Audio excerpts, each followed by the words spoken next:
Eu quero saber por que idade ocorre mais a impotência masculina.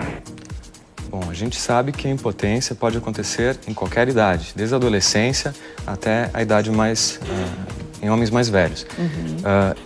É importante lembrar que acima de 40 anos a frequência desse problema aumenta. A gente estima que cerca de 50% dos homens que tenham mais de 40 anos e que estejam num relacionamento estável possam se queixar de algum problema de disfunção erétil, seja ele de grau leve, moderado ou severo. Agora, episódios eventuais de impotência são normais, doutor, na vida de um homem? São normais, ainda mais frente ao estilo de vida atual, da correria, do estresse.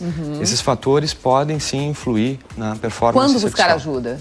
Quando acontece mais de uma vez. É importante buscar ajuda porque, evidentemente, quando o paciente é mais jovem, pode ter algum problema psicológico associado. Mas a gente tem que investigar fatores de risco para o problema de ereção. E nesse aspecto é importante uma avaliação médica. Aí está outra pergunta. Me diz uma coisa, quais são as causas da impotência masculina? Causas da impotência, muito bem. A gente sabe que o estilo de vida com sedentarismo, a falta de prática de exercícios físicos, assim como pressão alta, diabetes, né? Colesterol alto, tabagismo, uso de drogas, esse consumo excessivo de bebidas alcoólicas, são fatores que predispõem ao problema de ereção. E podem ser efeitos colaterais de outras doenças? Podem, com certeza. Como, por exemplo, a pressão alta. O indivíduo toma remédio para pressão alta.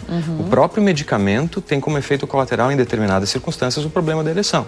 Isso não significa que o paciente deve parar de tomar o medicamento, porque a própria pressão alta pode também causar ereção. Mas nesses casos é importante que o paciente consulte com o seu médico e, quem sabe, troque o medicamento. Nós temos um telespectador ao telefone. Boa tarde, qual é a sua dúvida? Boa tarde. A minha dúvida é, eu tenho uma doença chamada mielite transversa e eu sinto dificuldade em manter a ereção quando consigo tê-la. Gostaria de saber se existe tratamento ou não. Existe tratamento, sim. Nesse caso, pode existir algum fator de doença neurológica associada, né? E a gente sabe que os medicamentos, tanto via oral quanto os injetáveis, são extremamente efetivos. Há cerca de 15 anos atrás, a gente não tinha um medicamento como a gente tem hoje. Eles representam atualmente uma revolução. Esses medicamentos têm um início de ação em mais ou menos 30 minutos e um tempo de ação de mais ou menos 12 a 36 horas. A gente sabe que atualmente a gente tem, inclusive, comprimidos orodispersíveis, que são bastante discretos. As embalagens parecem de um chiclete, por exemplo. O paciente não precisa nem tomar água, coloca na boca e funciona literalmente como uma bala. No caso, então, o telespectador tem que buscar ajuda de um Buscar médico. ajuda, uma avaliação precisa, né? Tá certo. Aqui tem uma outra pergunta. Olá, tudo bem? Eu queria saber se é comum um jovem sofrer de impotência sexual masculina. O jovem. É muito comum. A adolescência é uma fase de muitos, digamos assim, enfrentamentos. Então, nesse estágio, os fatores psicológicos são bastante evidentes, como, por exemplo, o estresse, depressão, o medo de não agradar a parceira, de repente? Isso mesmo. A impotência dá medo, mas a recíproca também é verdadeira, né? O medo causa impotência sexual, porque vai de encontro ao fenômeno normal da ereção, que é o relaxamento da musculatura no pênis, que faz o aumento do pênis, né?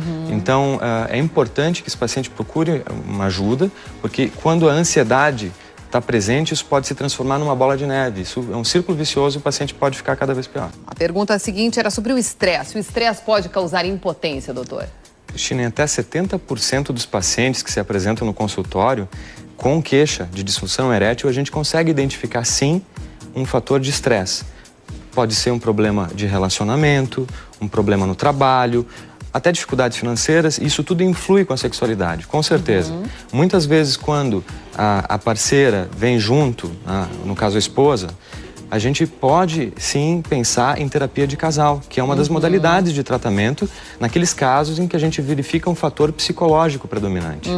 Agora, muitas vezes, as pessoas, os homens aí, usam esses medicamentos para impotência, para aumentar a sua virilidade, enfim, melhorar o seu desempenho sexual. Isso não pode ter algum efeito colateral, doutor? O uso inadvertido desses medicamentos sem prescrição médica não é recomendável. É sempre importante lembrar que a automedicação representa um crime contra si mesmo. Esses medicamentos, eles não são desprovidos de efeitos colaterais.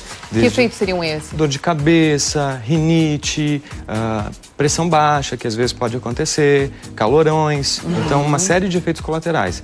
E existem contraindicações para o uso desses medicamentos. É por isso que é tão importante procurar uma avaliação médica. A outra pergunta aqui sobre a questão do cigarro. O fumo pode trazer problemas? O fumo é sim um dos fatores que podem causar impotência sexual, independente de qualquer outra coisa. Quando um paciente fuma e vem à consulta médica e quer